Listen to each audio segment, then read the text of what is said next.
everybody, this is Alchemist2, and I'm back again with another anime review. This is a very HD anime called Okusama ga Seitokaicho. Basically, my wife is the president of the student council. And as you can see in the DVD itself, it's Ui-chan, and she has been promised to Izumi, her childhood friend, since the time that they were young, and Izumi never agreed to actually the arrangement that her mother and father had placed her in. It was a cohabitory sort of scenario, and it's interesting. There are a lot of different characters. It's mainly the president and the vice president, and the president has just such a alacritous way of speaking to people, and she's very charismatic, she's very kind, she's very warm, she's very caring, she has a big heart, and I'm not sure if I really liked this series. I have to admit it's kind of a guilty pleasure thing with me. Because at one point in time we do get to see Izumi cross-dress, and it was actually a misunderstanding, but that's another story. There are 13 episodes. On the DVD that I got from Malaysia, it says 12, but I saw that there was a 13th episode in season 1 that was subtitled in Spanish, and I still understand it. I wrote down some notes. You've got Mizumi. She's part of the disciplinary council. And the only reason she's got her hair in a ponytail, she's raven locked and big breasted. And the only reason that she made herself the president of the disciplinary council is because her ex accused her of seducing him with her bazongas. So she wanted to become more pure and chaste and etc. And of course Izumi is our Megane hero, and I thought, oh no, you're killing me. I mean, that's, I've got a Megane fetish, so yeah, let's just put that out of the way. Ui-chan, who is on the DVD, I really like her character. She's just such a lovely waifu material. I mean, how can you blame her for wanting that? Her dream is so pure, and she wants only the best, and she does love Izumi immensely. Even since the time from her childhood, she adores him. And even in episode 12, we get to see a flashback of them in the sandbox, and it's enough for us to understand just how closely knit that these two really are. She was voted as class president as a joke, but like I said, the whole situation was arranged between her mother and father as a way to make Izumi happy. I mean, not Izumi, but Ui-chan happy. Ui's mother, she looks like a child compared to Ui herself. Mizumi's sister, she is kind of she's not blonde, but I would say she's more of a dirty blonde, and she's a nurse at this at the school. And in episode 8, she hears of a misunderstanding thanks to Rin or Mizumi, that Hayato or Izumi was cross-dressing, and she actually, in this episode, it's very risque because she sits on top of him. Of course, he's not been sleeping well, and she rocks back and forth. I thought, oh, this is not child-friendly. No. This is almost going full-blown hentai, and it's ecchi. It's not hentai. Hentai is only if you have full-blown sex, so it's ecchi. And there's a ton of fan service. This is almost too much fan service for me. I don't mind fan service to a point, but I'm a woman. I'm not perverse, but I admit that there were some moments that kind of made me a little bit, woo, yeah, a little bit hot under the collar. I thought, okay, yeah, maybe I shouldn't be watching this. But anyway, what was so funny about that episode is she sits atop him and she puts concealer underneath Hayato's eyes where he had the bags, and she puts she says, okay, I'm finished. And after she's done rocking atop Hayato, and she says, okay, Mizuki, find a wig and put it on him. And she puts a wig on him and a scarf, and oddly enough, Izumi looks pretty beautiful as a woman. Karen is another member of the student council, and she's with Nakata-kun, and Nakata-kun is a raven-haired, cute little thing that is apparently she has an obsession with cats because she wears little kitty cat ears and kitty cat paws, and she's got a little kitty cat tail. One thing I like about Karen is her hair is always in pigtails, and at one point Nakata actually braids her hair, but her pigtails stick straight up when something unusual has occurred or she senses imminent danger or some kind of tryst going on between Izumi and Mizumi. Yeah, there's a lot going on in this series. They're all in the student council room. They all meet together, and then there's a little short girl who just completely worships Mizumi, and she follows her around, and she and Karen apparently have an adversarial kind of relationship from what I could garner from the series. She always and this, I don't know why it amused me so much. It kind of reminded me, it sort of reminded me of Puny Poemi, which, this is along the same lines of that. It kind of had shades of Poemi, which is, if you're not, if you're not offended by that, then you have a very strong constitution.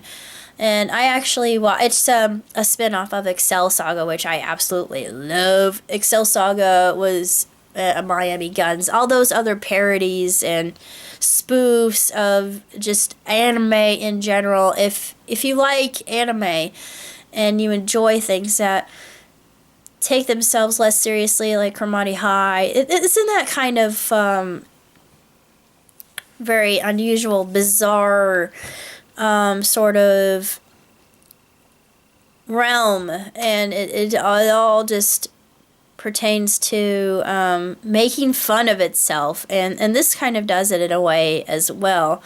And what Saratari is she's interesting. She likes to put her head underneath Rin's breasts and just hold them there on top of her head, and of course Rin says, "Get your head from underneath my breasts. Stop that. Enough." I thought, yeah, this is a lot like Poemi. But in episode 10, we learn that she really doesn't have that great a hold on her bladder. I mean, it's nice the way they do it. Everything else is so overt, like the whole sexual contact thing, especially, I don't remember what episode it is, but it's monsoon season in Japan, and Rin and Hayato get caught in a downpour, and they have to go to a hotel. And Ui doesn't think really anything out of the ordinary about this. She's completely oblivious. She has her speculations and her inklings, but it's until she has actual proof, especially from Karen is the one who always does she's very sneaky. She's always stealthily looking around a corner and watching Hayato from a distance, thinking, is he really cheating on her? Is he being truthful to his vow, even though he never really verbalized a contract? only in the 12th episode are we introduced to Ryo, which is Ui's dad. He's 41 and he looks like a kid. And I'm thinking, okay, I sense a theme here. Is there something Lolita-ish going on with this series or what? Because I don't really get it other than it's definitely a harem anime. And it's more about putting all these cute girls together and placing them in compromising situations with said hero, all for the sake of fan service. And I don't really have anything wrong with that. I did laugh quite a bit despite myself, thinking, my God, there must be something wrong with me. But as far, I like Ui as a character, and Hayato, my Meganay senses were, whoo, yeah, they were going off the Richter scale. I thought, no, I have to look at it for more than that. Is there substance? Beyond the fan service, this would probably fit more into guilty pleasure territory for me, because my favorite HE, well, I love To Love Ru, because it's not just, it's a love story, and it's more about, like Shuffle. It's similar to, and I enjoyed that. I enjoy things like that because it's more innocent, and yeah, this sounds kind of weird coming from me, but it's just this is lighthearted. It's funny. The wife theater is hysterical, especially with the vibrating bed, and they always put a cat in it for some odd reason. I mean, a real life cat. They should be a little kid. I think, oh, it's so adorable. Ugh. But then I think, okay, yeah, people in China, yeah, that too. People in Japan are just crazed over cats, and yeah, I can see why they're just so cute. But anyway. I fall into that category too, even though I am a dog person. But moving on, as far as series are concerned, yeah, this one falls into Super Lovers territory for me, because I didn't care for Super Lovers at all. Super Lovers just disgusted me, but it's much better than Super Lovers. This is, I would give it, the animation's really pretty, and I'll have to say that for it. But if you like fan service, I mean, if you're really into fan service, I'm not, but if you're really into fan service, then yeah, this is for you. But for me, I'll have to give it 3 stars at the most, because there really wasn't a lot to take away from it. I like the characters, don't get me wrong. I love the characters. I thought that they were extremely well done, very fleshed out. We understand their modus operandis, what makes them tick, and their dynamic, and just how funny the different shenanigans were between the president and vice president, and just how